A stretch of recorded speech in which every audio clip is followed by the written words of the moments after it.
Imagine the scene: an exhausted woman, after another endless night on duty, just wants one thing: sinking into the mattress and sleeping until you forget the tiredness. But what she finds upon arriving home is able to turn even the most patient person into a volcano about to erupt. The bed that divides with your husband, occupied by the mother-in-law, sleeping like the owner of the piece. And the husband, housed on the living room couch, as if everything was normal. This is not fiction, it is the reality that Anna Gavrilovna Kislesina faced on a grey morning of November, and that changed everything forever. And it was not the type that curved easy. At 32, she carried her back on her back not only the strenuous shifts as a nurse saving lives while many slept, but also the responsibility of sustaining the family.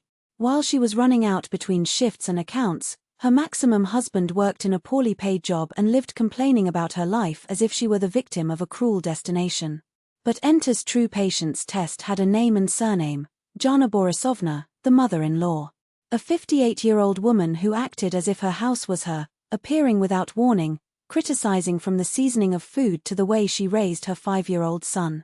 Maximum? I didn't even think to interfere. For him, it was easier to lower his head and let his mother do whatever he wanted than facing a discussion. In that fateful day, Enter came home after a night of medical emergencies, with the body asking for rest and the exhausted soul. The apartment should be empty. Maximum would have taken Artem to school and went to work, leaving her free to recover her strength. But when opening the door, what she saw was a pair of unknown heel shoes in the hall and a jacket that recognized instantly. The heart froze. Jana Borisovna, once again, had invaded her space without the least consideration. In the living room, Maximum slept on the couch, wrapped in a blanket, oblivious to the world. Enter felt the anger grow. Why wasn't he at work? And where the hell was the mother-in-law? The answer came as a punch in the stomach. Upon entering the room, he came across Jana Borisovna stretched out in her bed, giving groaning like the queen of the place. Unhealthy hair, blurred makeup, a strong smell of cheap perfume mixed with alcohol. For a moment, and it was paralyzed, incredulous. The fatigue disappeared, replaced by a wave of pure indignation. How did that woman dare to lie on her bed? And why did it allow that? Without wasting time, she went to the room and shook her husband tightly. Maximum woke up grumbling, her eyes swollen, a spring of the sofa stuck in her hair. "Why did you wake me up?" he complained, as if he were the victim. "Why is your mother sleeping in our bed?" He shot Enter, containing his voice so as not to scream. The answer was a punch in the chest. Where else was she going to sleep? He arrived last night, saying the neighbors made noise. She couldn't leave her on the street. Enter felt the blood boil. She could sleep on the couch. Or her house. "It's not my problem," he countered, each cutting word like a blade. "Isn't that your problem?" "It's my mother, and I decide where she sleeps," said Maximus, as if it closed the issue. It was the drop of water. After a night saving lives, while he did nothing but submit to his mother's whims, and he couldn't stand it anymore. With steps firm, he returned to the room and knocked the door tightly. Jana Borisovna woke up startled. "What a noise is this? Let a person rest. Get up and get out of my bed. Now," he ordered the cold voice. "How do you dare talk to me like that? I'm older, have respect."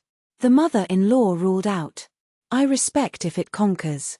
And you right now deserve any. You are in my bed, without permission," said Enter, without blinking. Jana Borisovna tried to impose himself. "Your son allowed. He is the man of this cas. Your mistake. Who pays the bills, who supports this family and who signs the deed of this house is me. Therefore, here, I send it," explained and without a doubt. The mother-in-law, realizing that the situation escaped control, changed its strategy. "Lenoka, not so. Sleep on the couch this time. It is not for that. My name is Enter Gavrilovna. And who goes to sleep on the couch is you. Or rather, go to sleep at your house," she cut, relentless. Maximum, attracted to the noise, appeared at the door, confused. "Enter, what's going on?" he asked, as if he didn't know. "I'm putting your mother out. If you didn't like it, you can go along," she said as she was starting to put things from her mother-in-law in a sports bag: coat, shoes, bag, scarf. Jana Borisovna, desperate, tried to appeal, "Son, do something. Your wife is going crazy." Maximum hesitated, divided between the mother who always obeyed and the woman who played everything. And there was no respite. "Decide now, Maximum. Either your mother leaves this bed, or you too leave this apartment. The choice is yours." The mother-in-law, realizing that the threats were serious, tried to leave for aggression. He raised his hand as if he was going to hit enter, but was intercepted with a quick movement. "Try again, and I will guarantee that you go out of here slipping," he warned and, holding his wrist tightly. "Let me go. It hurts," he whimpered. Jana Borisovna. "Dress and go away. You have 10 minutes. In the end, the mother-in-law had no choice. And it was no longer the daughter-in-law who swallowed frogs, she was a woman who had reached the limit. While Jana Borisovna got her things, muttering empty threats, and made it clear, this is not a farewell. It's a goodbye. No warnings, no invasions, no disrespect. And so, with a mixture of determination and relief, and he recovered not only his bed, but something much more important, the respect that was long due to him. Because some battles are not just necessary, they are the only way to peace. While Jana Borisovna dressed, muttering curses and complaints about the ungrateful daughter-in-law, Maxim remained next to her, paralyzed between her mother's loyalty and fear of the woman who, for the first time, looked at him with a firmness that did not admit half words. When the mother-in-law was finally ready to leave, Elena did not hesitate. She took her by the arm with ironic delicacy and guided her to the door. Maxim, like a lost dog, followed them. "And where are we going?" he asked, with a tone between the pathetic and the child. Elena didn't even turn.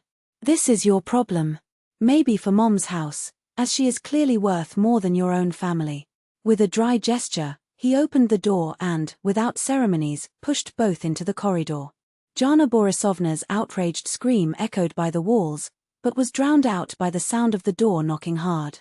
Maxim tried to go back, but found only cold wood and the definitive click of the spinning key. Minutes later, from the top of the window, Elena contemplated the almost comical scene. Her husband, with slippers and sweatshirt, shrunk in a concrete bench next to the building, flashing against the November sharp wind. Beside him, Jana Borisovna, wrapped in her heavier coat, gestured as she shredded a litany of injustice. Elena allowed a bitter smile before closing the curtain.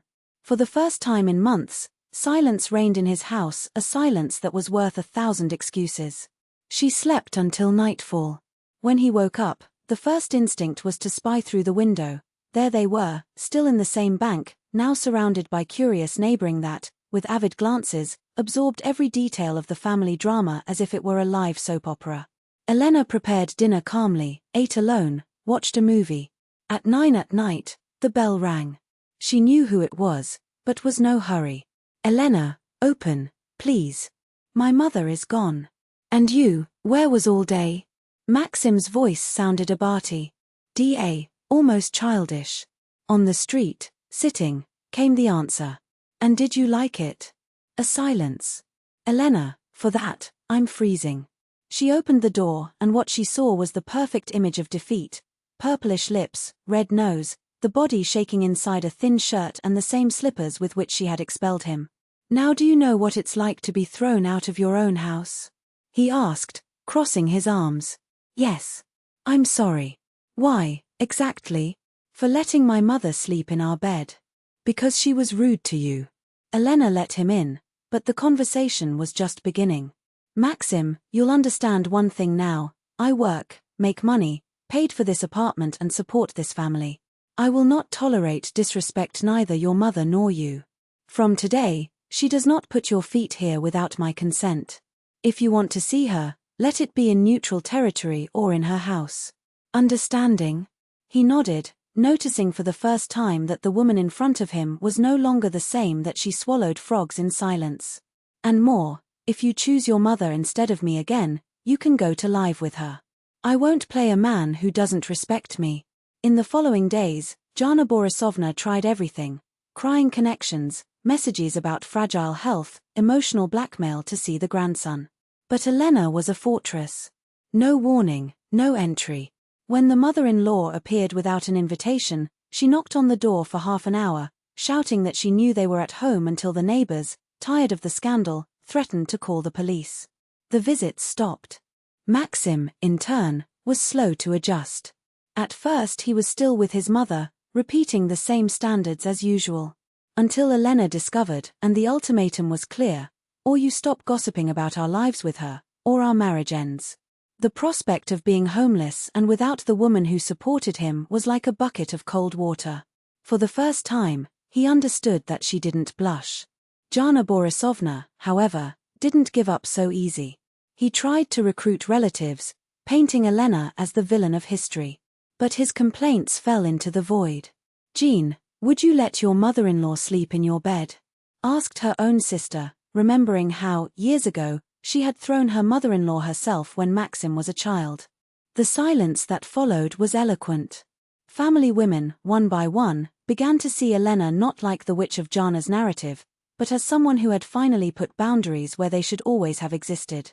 A month after the scandal, Elena allowed her mother-in-law to visit her grandson under rigid conditions: prior appointment, 2 hours at most, and not a word on family matters.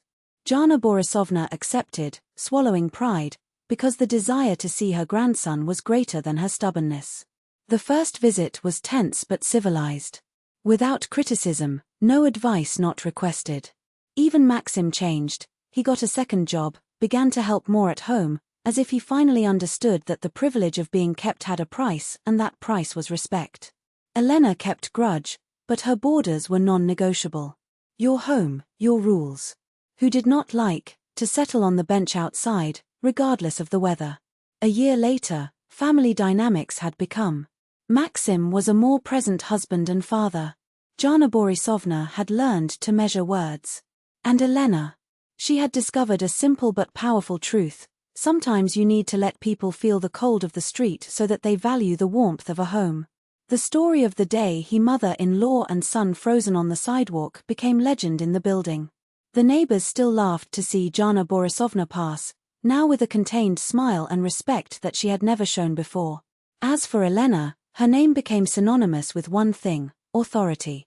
No one else dared to question his decisions or treat her with contempt.